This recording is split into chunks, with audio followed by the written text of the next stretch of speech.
دیکھنا یہ ہے کہ خدا اور اس کے مصطفیٰ کی اطاعت میں جب دونوں میں تضاد آ جائے، دونوں میں وقتی ٹکراؤ آ جائے، تو ان دونوں میں سب سے زیادہ ضروری اطاعت کس کی ہے؟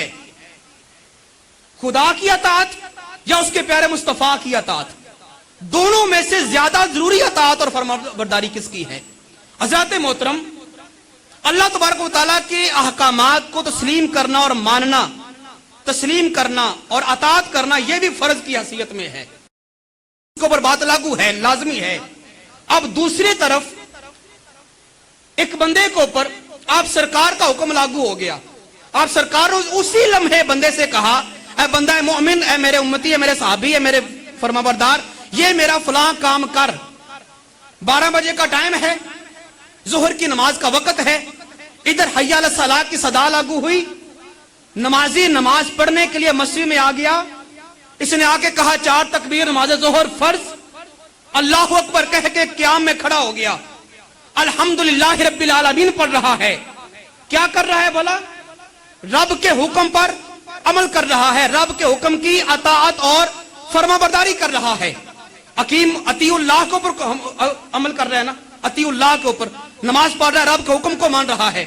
اب اسی قیام کے اندر ابھی اس نے رکوع نہیں کیا تھا، سجدہ نہیں کیا تھا، یا ایک رکعت پڑھ لی تھی، اگلی رہتی تھی پڑھنے والی، اسی نماز کے دوران اسی امتی کو، اسی کلمہ گو کو، اسی لمحے آپ سرکار آواز دے لیں، آپ سرکار آواز دے لیں کہ اے فلاں شخص جو تو نماز میں کھڑا ہے، الحمدللہ رب العالمین کہہ رہا ہے، مالک یوم الدین کہہ رہا ہے، تجھے اب میں محمد کا حکم ہے، نماز چھوڑ کے آ اور آ کے میری بات سن۔ اسے اسی لمحے دوسرا حکم اس کے مصطفیٰ کا جاری ہو جائے۔ اب اس نے دیکھنا یہ ہے کہ اس کے اوپر کون سا حکم زیادہ لاگو ہوتا ہے۔ یہاں پہ اطاعت کس درجے کی ہے؟ خدا اور اس کے مصطفیٰ کے مابین اگر وقتی طور پر ٹکراؤ آ جائے اطاعت کے زمرے میں، تو پھر دیکھا جائے گا ان دونوں اطاعتوں میں سے زیادہ ضروری اطاعت کس کی ہے، خدا کی یا اس کے مصطفیٰ کی؟ اب بندہ کھڑا ہے قیام کے اندر، نماز کے اندر، رب کی اطاعت کر رہا ہے، رب کے حکم کو مان رہا ہے، ادھر دوسرا حکم اس کے مصطفیٰ کا لاگو ہوا، اے بندہ مومن میری آ کے بات سن، یا میرا فلاں کام کر۔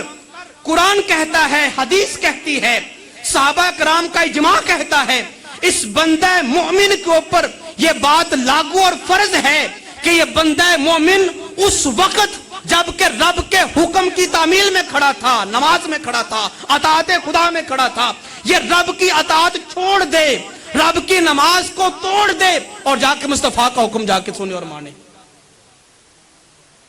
اس کے اوپر یہ بات لاگو ہے کہ رب ذوالجلال کی اطاعت کو وقتی طور پہ مؤخر کر دے، چھوڑ دے، توڑ دے، لیکن مصطفیٰ کے حکم میں ایک لمحے بھر کے لیے بھی تاخیر نہ ہونے دے۔ ایک صحابی سرکار کی بارگاہ میں نماز پڑھ رہے مسجد نبی شریف کے اندر، سرکار نے آواز دے دی، فرمایا کہ بندے فلاں میرے آ کے بات سن اور میرا یہ سودا لے کے آ بازار سے۔ سرکار نے پیسے دیے، وہ سودا لینے کے لیے بازار میں گیا، 4 قدم چل کے گیا، سودا لیا، تجارت کی، پیسے کم زیادہ کروائے سودے میں، واپس لا کے سرکار کو دیا، اور واپس مسجد میں آ کے جہاں سے نماز توڑ کے گیا تھا نا، وہاں سے آ کے دوبارہ شروع کی اور آگے پڑھنا شروع کر دی۔ جب سلام پھیرا تو ساتھیوں نے کہا، یار تو نے آدھی نماز پڑھی تھی، توڑ کے چلے گئے، واپس آ کے وہیں سے دوبارہ شروع کر لی، چاہیے تھا اعادہ کرتا، دوبارہ پڑھتا۔ تو کہا نہیں، میں تو سرکار کے کام گیا ہوا تھا۔ کہا اچھا چلو سرکار سے جا کے پوچھتے ہیں نماز ہوئی ہے کہ نہیں ہوئی، ہوئی ہے کہ نہیں ہوئی۔ اب سرکار کی بارگاہ میں گئے، عرض کیا حضور سے نے نماز پڑھی تھی، آدھی توڑ کے گیا، آدھی آ کے دوبارہ شروع کر لی، ہوئی ہے کہ نہیں؟ سرکار نے پوچھا کیا تو نے ایسا کیا؟ جی یا رسول اللہ میں نے ایسا ہی کیا ہے، کیوں؟ عرض کیا کہ یا رسول اللہ میرا ایمان یہ کہتا ہے کہ آپ کے کام جانے سے نماز نہیں ٹوٹتی، آپ کے کام جانے سے نماز نہیں ٹوٹتی، چونکہ میں آپ کی اتباع میں تھا، آپ کی پیروی میں تھا، آپ کے حکم کو تسلیم کر رہا تھا، تو میری نماز نہیں ٹوٹی۔ سرکار مسکرائے، فرمایا جا تیری نماز ہو گئی ہے، جا تیری نماز ہو گئی۔ تو حضرات ذوالفقار اس بات سے یہ بات واضح ہوئی کہ اگر وقتی طور پر ایک طرف خدا کی اطاعت ہو، ایک طرف پیارے مصطفیٰ کی اطاعت ہو، تو وقتی طور پر خدا کی اطاعت کو چھوڑ دیا جائے گا، لیکن مصطفیٰ کی اطاعت میں فرق نہیں آنے دیا جائے گا۔ حضرت مولا علی کی نماز اثر جو قضا ہوئی نا، انہوں نے ہمارے سامنے بڑا فیصلہ رکھا۔ نماز اثر وہ جو صراط وسطیٰ ہے اور مومنوں کو ان کے والدین سے بڑھ کر عزیز ہے۔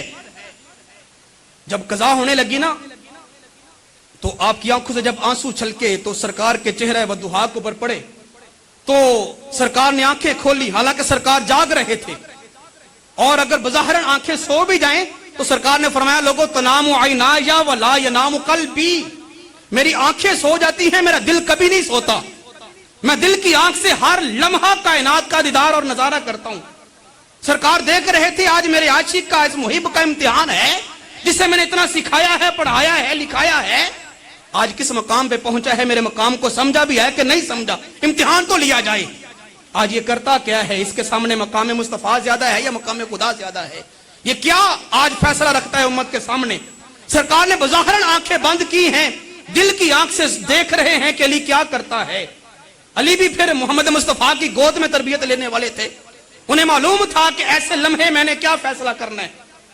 نماز قضا ہو رہی ہے، سورج غروب ہو رہا ہے، دیکھا عین غروب کے قریب آ گیا، مغرب کا ٹائم شروع ہونے والا ہے، تو جب آنکھ چھلکی چہرے سے، آنکھ سے قطرہ نکل کے سرکار کے چہرے پہ پڑا، سرکار نے اپنی آنکھیں کھولی، پوچھا علی کیوں رو رہے ہو، کس بات نے تجھے رلا دیا؟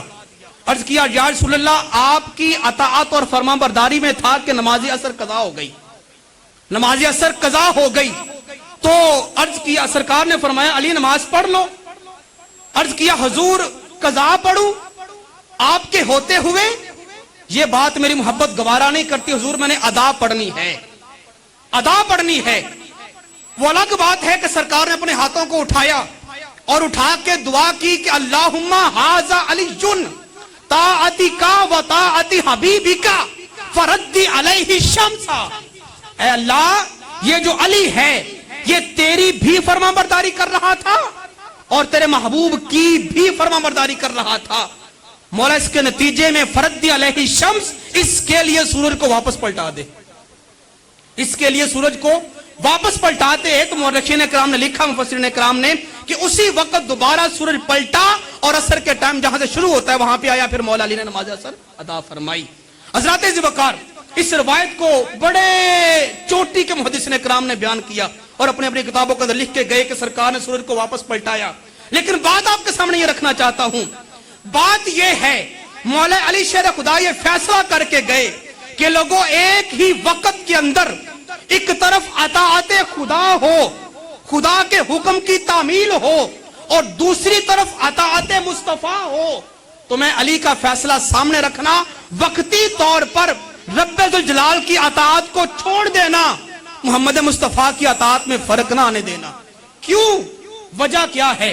وجہ یہ ہے کہ اگر رب کے حکم کی عدولی ہو جائے، رب کے حکم کی نافرمانی ہو جائے، رب کا حکم قضا ہو جائے تو اس کی بعد میں ادا ہوتی ہے، رب کے حکم کی بعد میں ادا ہوتی ہے، وہ بعد میں بھی پڑھا جا سکتا ہے، اور اگر بالفرض رب ناراض بھی ہو جائے، رب ناراض بھی ہو جائے تو رب کو بعد میں منوایا بھی جا سکتا ہے۔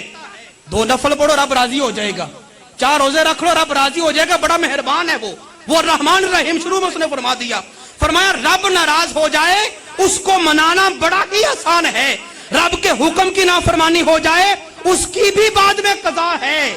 لیکن یاد رکھو علی کا فیصلہ، یہ جو نگاہیں کی قضائیں ہوتی ہیں نا یہ کبھی ادا نہیں ہوتی، یہ کبھی ادا نہیں ہوتی۔ آج موقع ملا ہے مصطفیٰ کے چہرے کو دیکھنے کا، جی بھر کے دیکھ لو، وہ نمازیں قضا ہوں پھر ادا ہوں، نمازیں قضا ہوں پھر ادا ہوں، لیکن نگاہوں کی قضائیں پھر کب ادا ہوں؟ کہا میرا فیصلہ یہ ہے کہ اگر رب ذوالجلال کے حکم کے خلاف یا رب ذوالجلال کے اطاعت کے برعکس محمد مصطفیٰ کی اطاعت آ جائے تو پھر قرآنی فیصلہ اور میں علی کا فیصلہ یہ ہے کہ مصطفیٰ کی اطاعت کو سامنے رکھو، رب ذوالجلال کے اطاعت کو وقتی طور پہ چھوڑ دو۔ کیوں؟ کہ اس کی قضا بعد میں ہے، محمد مصطفیٰ کے